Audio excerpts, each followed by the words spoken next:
You don't lack focus. You lack a structure that forces it. Every distracted morning you've ever had was not a failure of discipline. It was a failure of design. Your mind is not broken. It is untrained, and untrained minds follow noise. This audiobook will install a silent, repeatable daily system that removes choice, removes chaos, and removes distraction. So deep focus becomes automatic, not optional. No motivation, no hacks, no inspiration, only structure, only repetition, only control. If you follow this system, your mornings will stop drifting and your life will start moving. Chapter 1. Stop letting mornings decide your life. Your day is decided before most people realize it has begun. Not at noon, not after the first meeting, not when you finally sit down to work. It is decided in the first hour. That hour is not neutral. It is training. It teaches your brain what to expect, what to tolerate, and what to obey. If your first hour is chaotic, your brain learns chaos. If your first hour is reactive, your brain learns submission. If your first hour is silent, structured, and controlled, your brain learns focus. How you start is how you continue. That's the rule. That's the key. Most people refuse to accept this because it removes excuses. They want to believe the day can be saved later. They want to believe motivation will arrive mid-morning and correct everything. It will not. You have a choice. You could design the first hour, or you can let it design you. There is no third option. When you wake up and immediately reach for noise, you are not checking in. You are surrendering. You are allowing external demands to set your internal state. Notifications, messages, news, other people's priorities. This is not harmless. This is training your nervous system to remain alert, scattered, and shallow. And once trained, it resists depth. That's why people say, I can't focus. What they mean is, I train myself not to. It's not about intelligence. It's not about discipline. It's about exposure. What you expose your mind to first becomes its operating mode. High performers understand this. Not intellectually, structurally. They protect mornings like assets. Because that's what they are. Look at executives who last decades without burning out. Look at thinkers who produce consistently. Look at athletes who perform under pressure. Their mornings are quiet. Their mornings are repetitive. Their mornings are boring. And that is why they work. They do not ask themselves how they feel. They do not negotiate with their energy. They do not ease into the day. They execute a script. The script does not change based on mood. The script does not change based on emails. The script runs because it is scheduled. That's the system. Now compare that to the reactive worker. The alarm goes off. The phone comes on. The world rushes in. One message leads to another. One thought interrupts the next. There is movement, but no direction. By the time real work begins, the mind is already tired. Not from effort, from fragmentation. That person then blames focus. They blame motivation. They blame distraction. They never blame the morning. But the morning is where it was lost. How you start is how you continue. That phrase is not inspirational. It is mechanical. The brain seeks consistency. It repeats what it is shown. If the first hour teaches urgency, the brain stays urgent. If the first hour teaches calm, the brain stays calm. If the first hour teaches obedience to alerts, the brain waits to be commanded. You don't need their permission to start your day correctly. You don't need approval. You don't need an explanation. You need a rule. Rule 1. The first hour belongs to you. Not your phone. Not your inbox. Not the world. This is not optional. Rule 2. The first hour contains no input.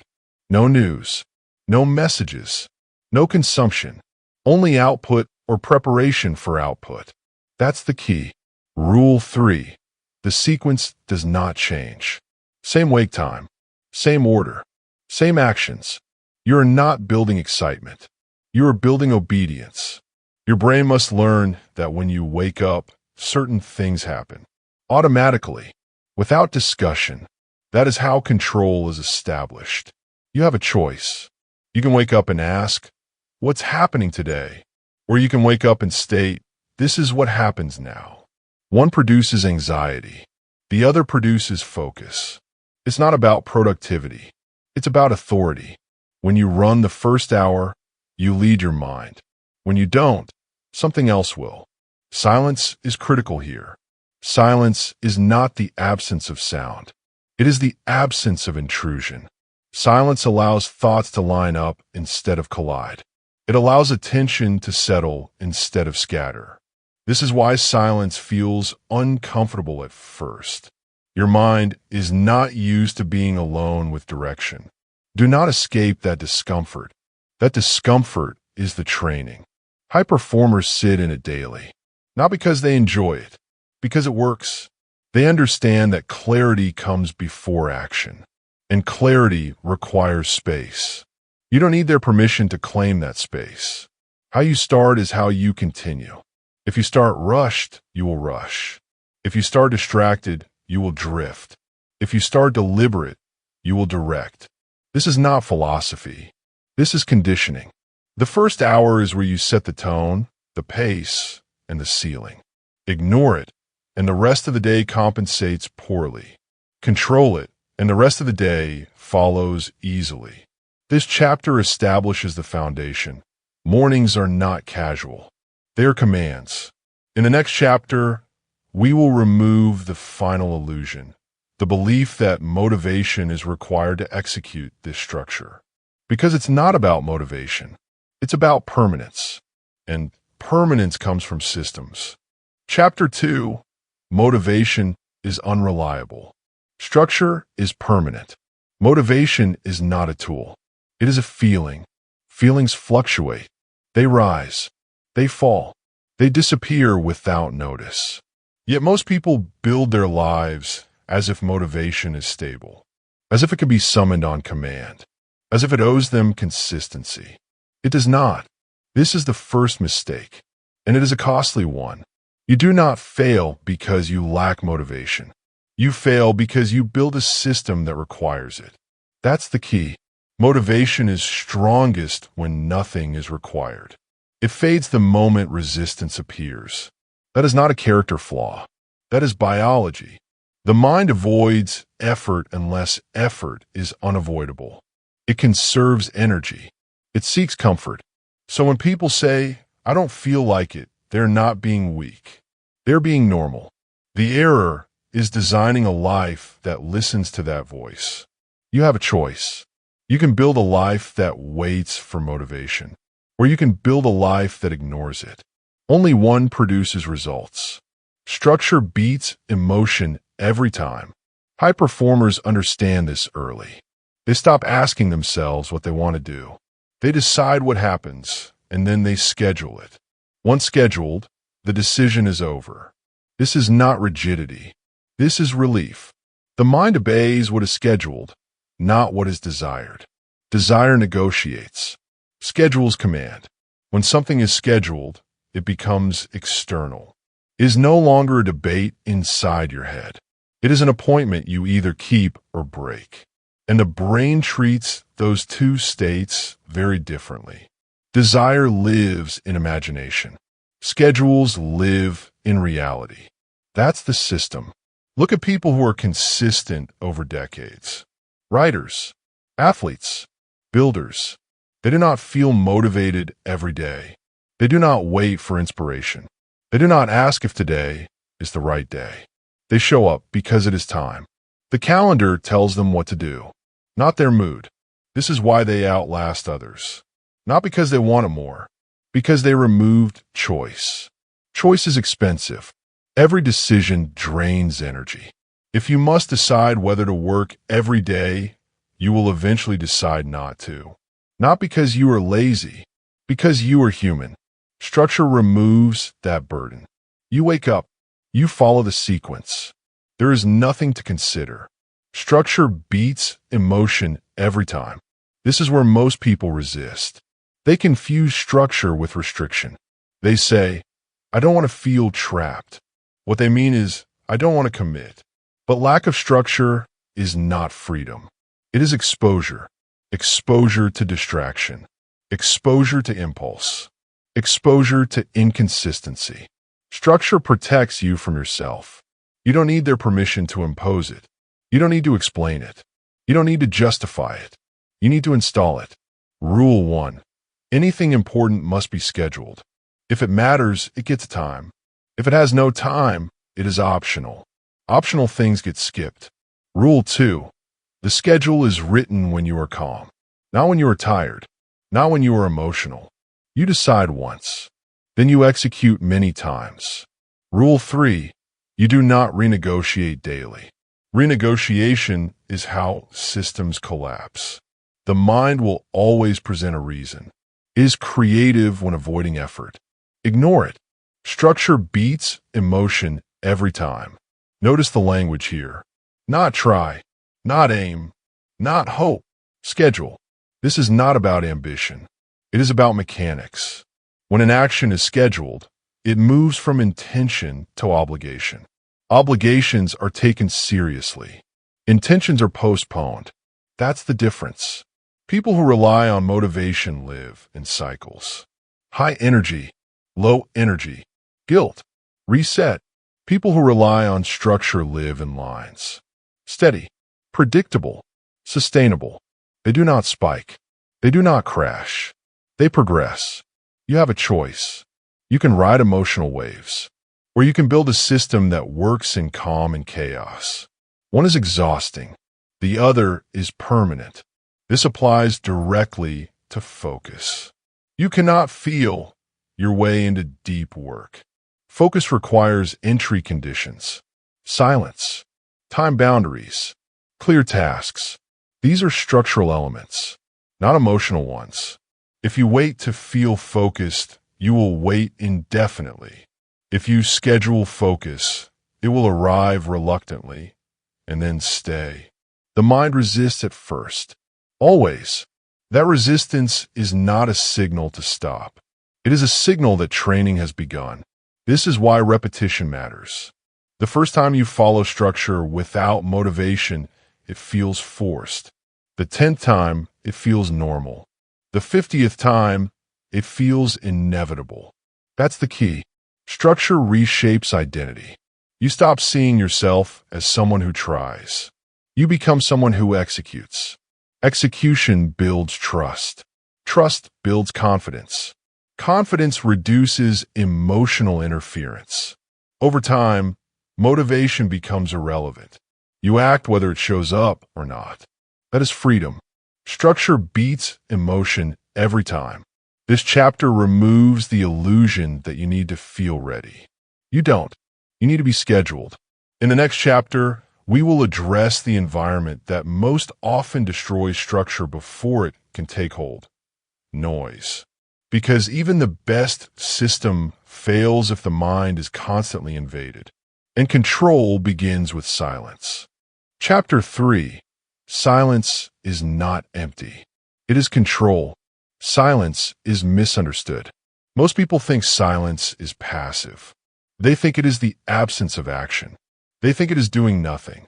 They are wrong. Silence is an active condition. It is a controlled environment. It is the removal of interference. Noise is not just sound. Noise is interruption. Noise is intrusion. Noise is anything that breaks continuity of thought. And continuity of thought is where focus lives. Noise steals power. Silence returns it. That is not poetry. It is function. The mind cannot focus deeply while it is being interrupted.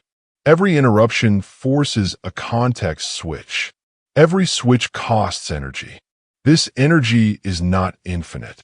When your day begins with noise, your mind learns to stay alert instead of attentive. Alertness scans. Attention commits. Most people live in alert mode all day. They mistake it for productivity. It is not. It is vigilance without depth. Silence removes friction. It allows thought to move in a straight line instead of fragments. That's the key.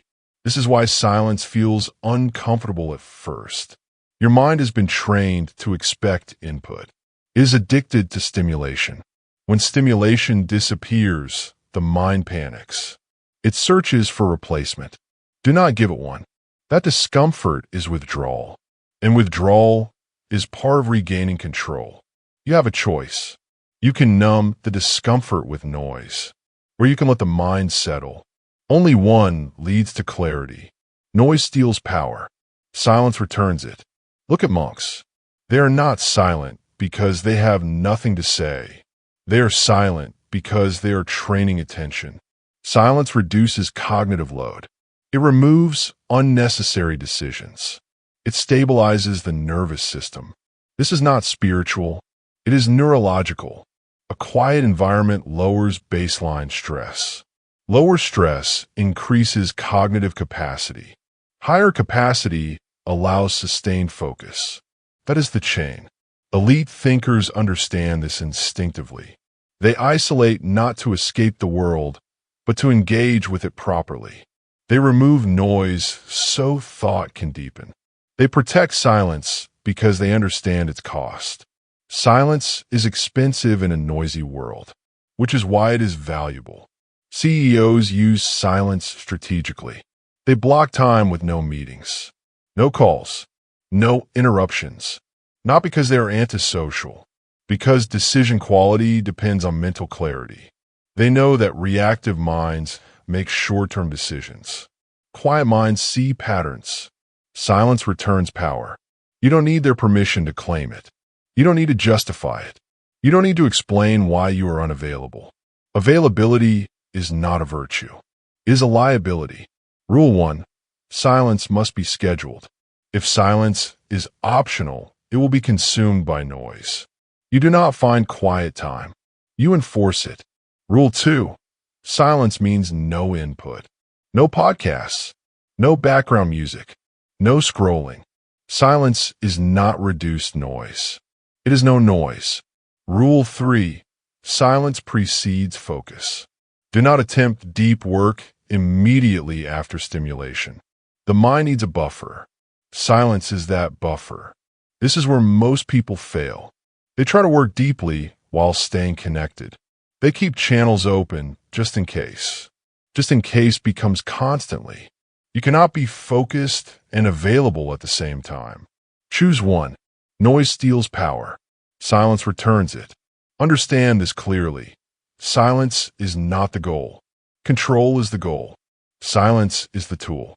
When you remove noise, you remove external command. Your attention returns to you. This is why silence feels like regaining ground. Because it is. In silence, thoughts surface that were buried under stimulation. Problems clarify. Priorities reorder. This is not accidental. This is the mind doing what it does best when left alone. Most people never experience this state consistently. Not because they cannot, because they never remove noise long enough. They fear silence because silence reveals. It shows them what they've been avoiding. Do not run from that. That exposure is corrective. You have a choice. You can drown thought with noise, or you can confront it with silence. One maintains distraction. The other builds authority. Structure beats emotion every time, and silence is part of structure. Silence is not about peace. It is about command.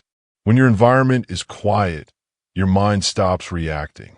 When your mind stops reacting, it starts directing. Direction is focus. This is why silence belongs in the morning, before the world makes demands, before others define urgency. The morning sets the baseline. If the day starts loud, it stays loud internally. If the day starts quiet, focus has room to grow. How you start is how you continue. Noise early creates noise later. Silence early creates stability. That's the key. This does not require hours. It requires consistency.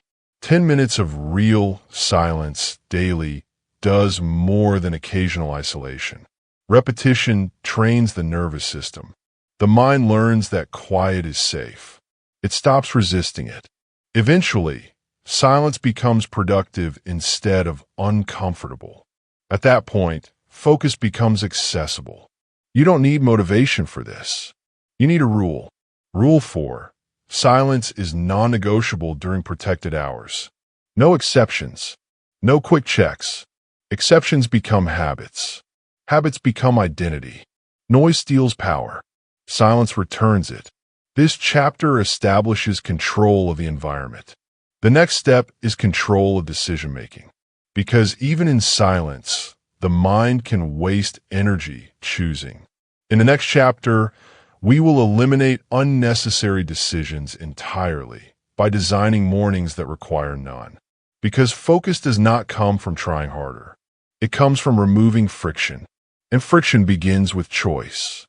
Chapter 4. Design a morning that requires no decisions. Decisions are expensive, not morally, not intellectually, biologically. Every decision consumes mental energy, even small ones, especially repeated ones. What to wear, what to eat, what to start with, what to check first. None of these feel significant, but together they drain capacity before real work begins. This is why most people feel tired before they have done anything meaningful. They have already spent their focus. No decisions means no resistance. That's the rule. That's the key. The mind resists effort when it is already fatigued. And decision-making is effort. If you want deep focus later, you must protect cognitive energy early. That protection is called a fixed routine. High performers do not simplify mornings because they are boring. They simplify mornings because they are strategic. They understand that choice creates friction. Friction creates hesitation. Hesitation creates delay. Delay kills momentum. Look at people who execute consistently. They do not wake up and see how the morning goes. They do not improvise. They do not browse options. They follow a sequence. The sequence does not require thought. Thought is reserved for what matters.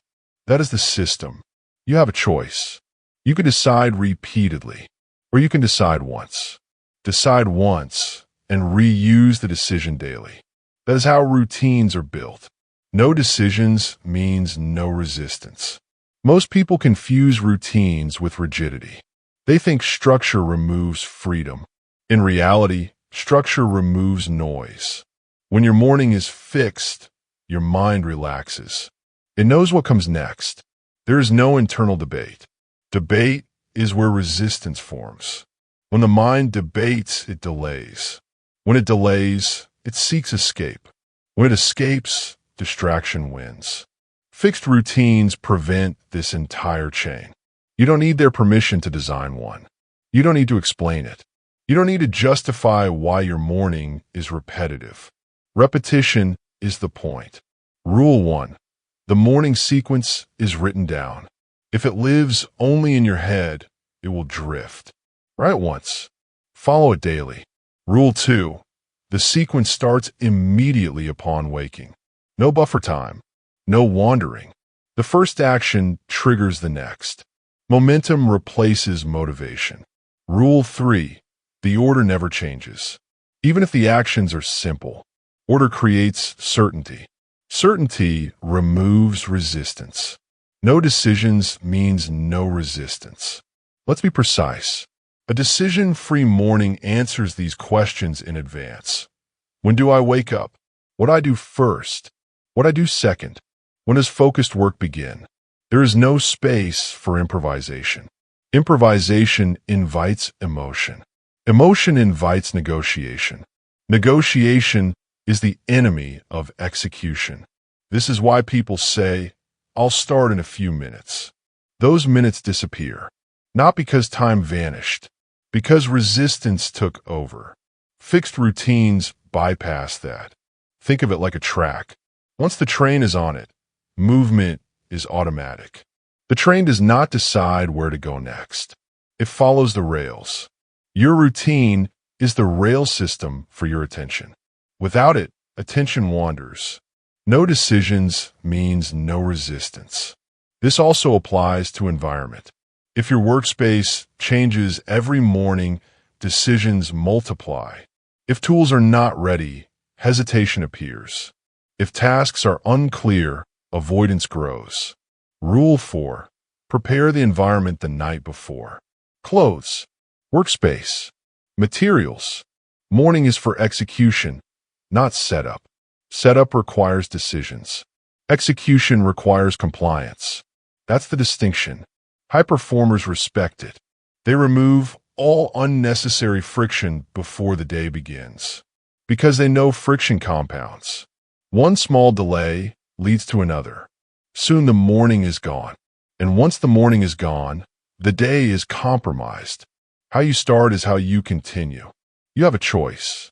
You can wake up into clarity, or you can wake up into confusion. Confusion feels harmless, but erodes authority. When the mind senses confusion, it seeks comfort. Comfort leads to distraction. No decisions means no resistance. This is why routines must be boring. Boring means predictable. Predictable means safe. When the mind feels safe, it stops resisting. Resistance is not stubbornness. It is uncertainty. Remove uncertainty, and resistance dissolves. This is not about discipline. It's about design. Well-designed systems do not require willpower. They require obedience. Obedience to the structure you created. That is self-leadership. You don't need their permission to lead yourself. Now understand this clearly. The routine itself does not need to be perfect. It needs to be consistent. Perfection invites tweaking. Tweaking invites decisions. Decisions invite resistance. Consistency invites automation. Automation is the goal. Over time, the routine runs without thought. The body moves before the mind argues. That is when focus becomes accessible. That's the key. No decisions means no resistance. People often ask, what should my routine be? That is the wrong question. The correct question is, what can I repeat without fail? Start there. Simple beats optimal. Repeatable beats impressive. A routine that runs daily beats a perfect routine that collapses. You are not designing for ideal days. You are designing for average ones. Average days determine outcomes. Bad days test systems. Good systems survive them. This chapter removes choice from the morning, but it does not remove effort. Effort still exists. The difference is that effort is now applied to work, not to starting. Starting is automatic. Execution follows. In the next chapter, we will train focus itself, not as a feeling, but as a capacity. Because once decisions are removed, the mind is ready for conditioning. Focus is not a mood. It is a muscle, and muscles are built through repetition. That is where we go next. Chapter 5, train focus like a muscle, not a mood. Focus is not a feeling, is not inspiration, is not excitement, is not the sudden urge to work. Focus is a capacity, and capacity is trained. Most people wait to feel focused before they begin. That is a mistake. That is like waiting to feel strong before lifting weight. Strength comes from repetition under control. So does focus. Consistency builds capacity. That's the rule. That's the key. If focus were a mood, it would be unreliable. If focus is a muscle, it can be strengthened. High performers treat it as the second. They do not chase long sessions fueled by urgency. They train short sessions fueled by structure. Intensity feels productive, but intensity is unsustainable. Control is what lasts. The mind can focus deeply for shorter periods than people expect, but it can do so consistently if trained correctly. This is where most people fail. They attempt long, unstructured work blocks. They push until they break. Then they recover through distraction. This teaches the brain that focus is painful and temporary. It learns to resist it. Consistency builds capacity. Training focus means setting conditions that the mind can meet daily. Rule 1. Focus sessions are short by design. 20 to 40 minutes is sufficient. Anything longer invites fatigue. Fatigue invites distraction. Rule 2. Focus sessions have a single task, not a category, not a vague objective. One task, defined clearly before the session begins.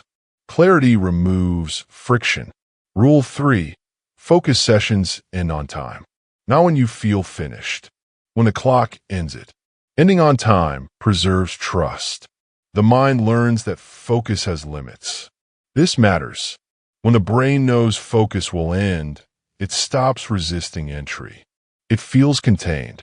Consistency builds capacity. Think of this as conditioning. You are teaching your nervous system that focused effort is safe, finite, and repeatable. Not endless, not overwhelming, not chaotic. Short sessions repeated daily build tolerance. Tolerance becomes endurance. Endurance becomes depth. This is how elite performers work for hours without strain. They did not start there. They built there. You don't need their permission to start small. You don't need to prove anything. Trying to prove intensity is how people burn out. It's not about how long you can focus today. It's about how often you can focus without resistance. That's the difference. Consistency builds capacity. This also explains why motivation fails. Motivation pushes for intensity. Structure trains repetition. Motivation says, do more today. Structure says, do this again tomorrow. Tomorrow is where progress lives. High performers think in decades, not days. They protect their capacity. They do not spend it recklessly. This is why they stop before exhaustion. They leave energy on the table, not because they are lazy, because they are strategic. Exhaustion teaches avoidance. Energy preservation teaches reliability. You have a choice. You can chase dramatic sessions, or you can train quiet ones. One feeds ego. The other builds ability. Consistency builds capacity. Focus training also requires boundaries. During a focus session, nothing else exists. No checking, no adjusting, no reacting. The rules are simple. Rule 4. If the task feels boring, stay. Boredom is not a signal to stop. It is a signal that focus is stabilizing. Rule 5. If the mind wanders, return it without judgment. No frustration, no commentary. Correction, not criticism. This is training, not performance. Every return to the task strengthens control. That's the key. Most people quit focus training because it feels uncomfortable. They interpret discomfort as failure. It is the opposite. Discomfort means new territory. New territory means growth. Silence helps here. When the environment is quiet, focus training accelerates. There is less resistance. That is why we removed noise first. Systems build in layers. Environment, structure, then capacity. You're now at capacity. Do not rush this stage. The goal is not maximum output. The goal is reliable focus. Reliable focus compounds. One controlled session per day becomes 2. 2 become 4. 4 become a workday. Not through force, through adaptation. Consistency builds capacity. This applies beyond work. The ability to stay with one thing carries into conversations, into reading, into thinking. The mind becomes less reactive, more deliberate. That is control, and control is freedom. You don't need motivation to train focus. You need a schedule and a rule. The rule is simple. Show up. Start on time. Stop on time. Repeat tomorrow. No negotiation. This chapter establishes focus as a trainable skill, not a personality trait, not a gift. In the next chapter, we will remove the most common threat to this training, distraction. Because even a trained muscle fails if it is constantly interrupted. An interruption is not accidental. It is allowed. We will remove it next. Chapter 6. Remove distractions before they remove you. Distraction is not random. It is invited. Every notification, every open tab, every unchecked message, you allowed it. And by allowing it, you trained your mind to obey it. What you allow, you train. That's the rule. That's the key. Willpower cannot overcome an environment that is hostile to attention.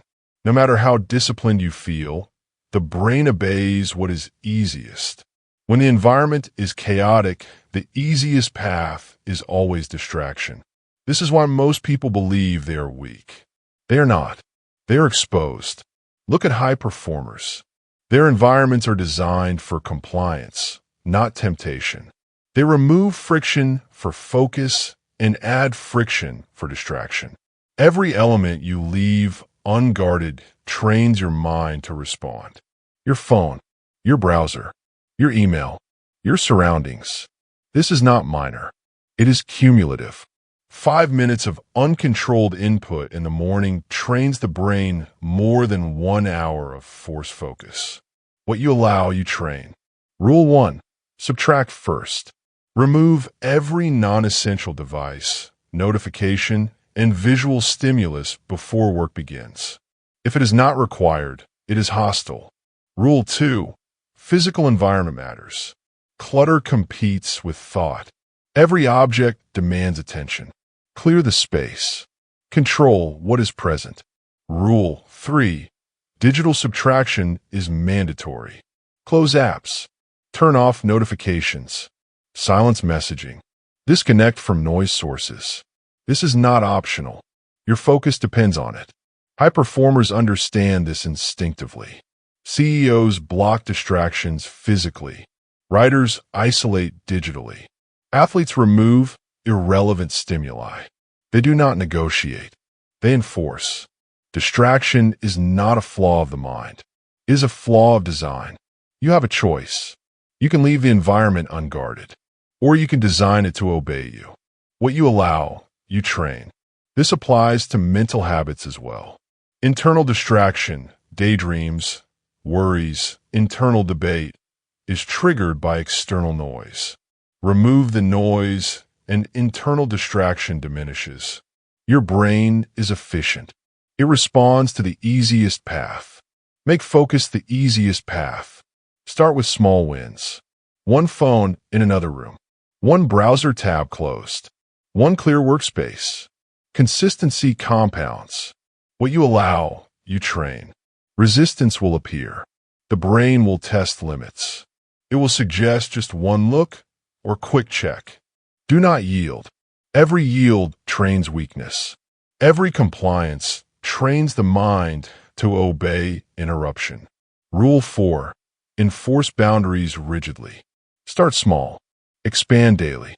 Guard the environment before guarding attention. You do not need motivation to maintain control. You need structure and enforcement. This is the difference between reactive and proactive work. Reactive, mind pulled in 100 directions. Proactive, mind directed toward deliberate action. Every minute you give to distraction teaches the brain to seek distraction. Every moment you remove distraction teaches the brain to remain in focus. What you allow, you train. This is not theoretical. It is mechanical. Distraction is not a test. It is training, and training is not optional. It is compulsory if you wish to sustain attention. By subtracting the hostile elements, you reclaim authority. You establish the conditions for sustained focus. You no longer rely on willpower. Willpower is temporary. Environment is permanent. Structure your environment first, then structure your attention. The next chapter builds on this. Now that distractions are removed, we will learn to make routines that work even when you do not feel like executing them. Because control is not about feeling ready. It is about creating a system that runs regardless. What you allow, you train. Make the choice. Make the training deliberate. Chapter 7. Build routines that run even when you don't feel like it. Routines are not for good days. They are for bad ones. Most people design systems around ideal conditions. They assume energy, motivation, and clarity will always be present. They assume life will cooperate. It will not. Bad days are inevitable. Stress will arrive. Discomfort will appear. Fatigue will knock. Your routines must survive these days. Bad days reveal strong systems. That's the rule. That's the key. A system that functions only when you feel motivated is not a system. It is a suggestion. Suggestions do not produce results. Simplicity is the solution. Complex routines fail under pressure. Too many steps, too many variables, too many decisions. Simpler systems survive stress. Simple steps repeat under fatigue. Simple rules remove hesitation. Rule 1. Reduce each routine to its essential actions. If it is not critical, remove it. Every extra task adds resistance. Rule 2. Anchor routines to triggers. Wake up. Drink water. Stretch. Start work. Triggers automate behavior. They bypass negotiation with your mind. Rule 3. Set boundaries for completion, not effort. Do the task within its time. Do not negotiate for feeling inspired or doing more. This is how systems persist. High performers do not rely on motivation. They rely on consistency. They rely on execution under all conditions. They understand that discipline is a habit, not an emotion. You have a choice. You can wait for the perfect day, or you can build a system that works even when the day is imperfect. Simplicity ensures survival. The brain resists effort under stress. A simple routine bypasses resistance. It runs automatically. Execution becomes inevitable. Test your routines. Apply them on mornings when you are tired. Apply them when life is chaotic. Observe what survives. The parts that survive are strong. The parts that fail are unnecessary. Bad days reveal strong systems. This principle applies beyond mornings. It applies to work sessions, exercise, and decision-making. A resilient system does not care about mood. It cares about repetition. Repetition beats intensity. Structure beats feeling. Consistency beats short-lived effort. Rule 4. Document routines. Do not rely on memory. Memory collapses under fatigue. Written routines enforce compliance. Rule 5. Protect execution time fiercely. No negotiation. No exceptions. If the system is optional, it fails. Strong systems make weak moments irrelevant. They remove the mind's ability to excuse. They transform bad days into opportunities to reinforce habit. You don't need permission to enforce this. You don't need motivation to execute. You need a system that functions whether you feel like it or not. Bad days reveal strong systems. The goal is not perfection. It is survival of the routine. If it survives, the habit strengthens. If it strengthens, focus deepens. If focus deepens, results compound. The next chapter builds on this foundation. Now that routines are resilient, we will learn the final truth. Repetition is the real discipline. Because mastery is not found in willpower. It is forged in repetition. Bad days reveal strong systems. And strong systems reveal who is prepared to win. Chapter 8. Repetition is the real discipline. Discipline is misunderstood. Most people think discipline is a heroic effort. They imagine willpower pushing them through chaos. They imagine extreme acts of self-control. They are wrong. Discipline is repetition. Simple, boring, relentless repetition. Repetition removes resistance. That's the rule. That's the key. Mastery does not come from novelty. It does not come from inspiration. It comes from doing the same thing over and over, without negotiation, without variation. Elite performers understand this instinctively. Writers write daily. Athletes train daily. Scientists study daily. Not every day is thrilling. Not every session feels productive. Not every repetition is exciting. That does not matter. The act of repeating trains the nervous system. It reinforces neural pathways. It converts effort into automaticity. Resistance is the mind's response to uncertainty. Repetition removes uncertainty. It establishes a predictable pattern. It trains compliance. Rule 1. Identify the core actions that drive results. These are not flashy tasks. They are not highly productive ideas you read online. They are fundamental, repeatable behaviors. Rule 2. Schedule them without exception. The repetition must occur daily, even when tired, even when distracted. Rule 3. Measure but do not debate. Results follow repetition. Argument follows inconsistency. Every repeated action reduces friction. Every skipped repetition increases friction. The mind learns what is habitual, not what is admirable. Repetition removes resistance. This applies to everything. Focus sessions, morning routines, exercise, work blocks. Every time you follow the pattern without question, the mind builds trust in the system. Trust reduces internal negotiation. Negotiation is the source of distraction. Distraction is the enemy of mastery. The goal is not novelty. The goal is obedience to your structure. Obedience is what builds capacity. Capacity creates freedom. High performers repeat the same actions because they understand the compounding effect. One repeated action becomes 2. 2 become 10. 10 become unshakable. Do not chase feeling. Do not chase variation. Do not chase inspiration. Chase repetition. Boring, unremarkable, relentless repetition. The mind will resist. It will complain. It will test limits. Do not negotiate. That is not discipline. That is hesitation. Repetition removes resistance. Every repeated act strengthens the habit. Every strengthened habit strengthens the system.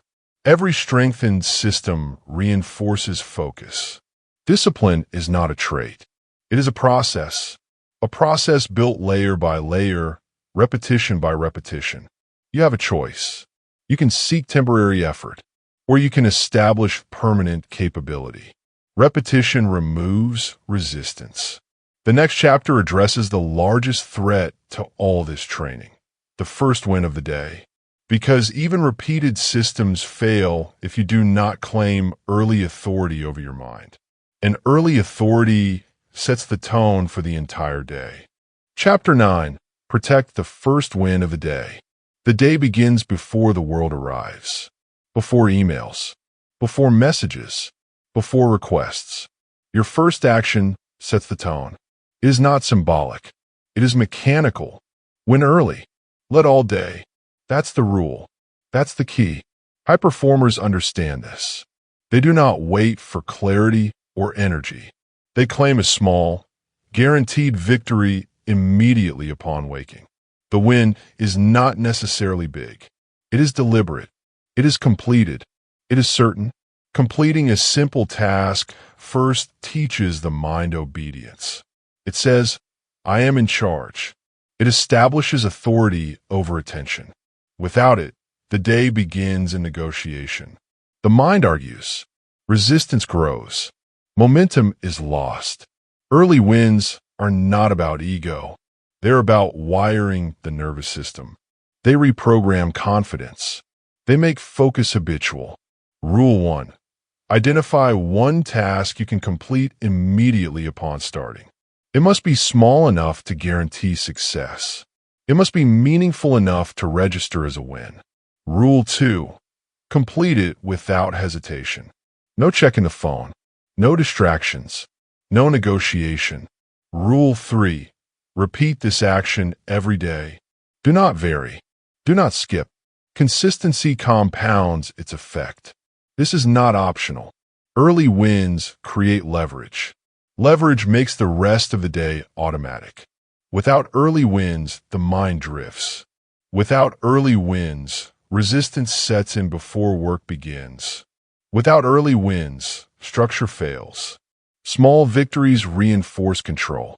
Momentum is built incrementally. The brain learns that following the plan produces results. Repetition is critical. Do not treat each morning as new. Repeat the same guaranteed win until the brain accepts it as law. Win early. Let all day. This principle extends beyond mornings. Every task you begin with certainty compounds focus for subsequent tasks. Every task you delay introduces hesitation. Rule 4. Protect the first win from external interference. No messages, no calls, no distractions. Authority is claimed quietly, internally, mechanically. Rule 5. Do not wait for readiness. Execution itself produces readiness. Momentum is created by completion. High performers do not negotiate with willpower. They enforce rules. They complete small wins immediately. They let the day follow them, not the other way around. The first win is leverage. It signals the brain that structure exists. It signals the mind that compliance is expected. Momentum grows. Focus deepens. Distraction weakens. Win early. Let all day. The next chapter integrates all the previous lessons.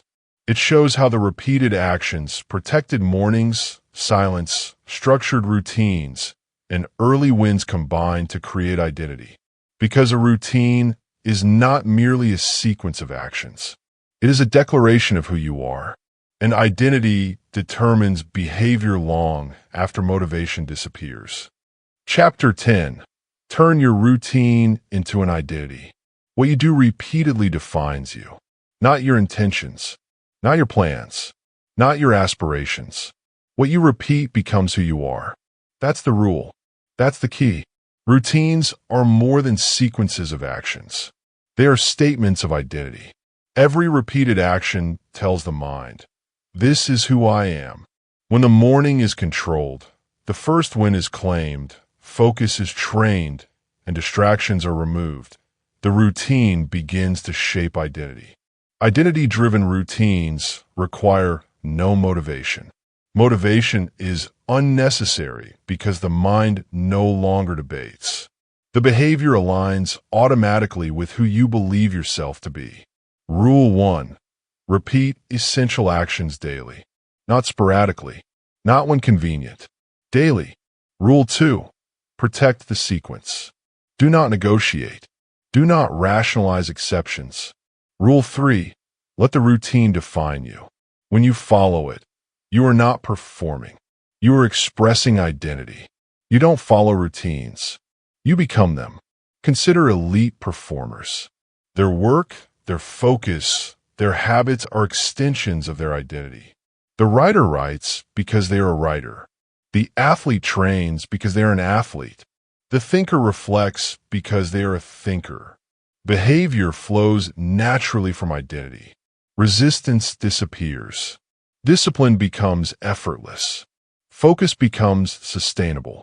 This is the final stage. Not because the work ends, but because the system now runs beyond motivation. It runs beyond emotion. It runs because you have trained your mind to obey who you have become. The routines you built, the silence you protected, the early wins you claimed, the focus you trained, all of it now forms your baseline. This baseline dictates action, not whim. It produces results without debate. Consistency builds identity. Identity sustains behavior. Behavior produces results. Every day, this loop strengthens. Every repetition ingrains the self. Every small victory compounds. You have a choice. You can drift through life reacting to impulses, or you can construct your identity deliberately. The second option is the only option for mastery. You don't follow routines. You become them. Now it is time to act. Start today. Apply the rules. Execute the sequences. Train focus. Remove distractions. Claim your first win. Repeat until the system defines you. Your identity is your ultimate structure. Protect it. Guard it. Respect it. You have followed this audiobook. You have listened. Now it is time to subscribe and commit. Click subscribe. Reinforce your practice. Return here whenever you need to reset, retrain, and refine. The routines you build today become the person you are tomorrow. You don't follow routines. You become them. Begin now.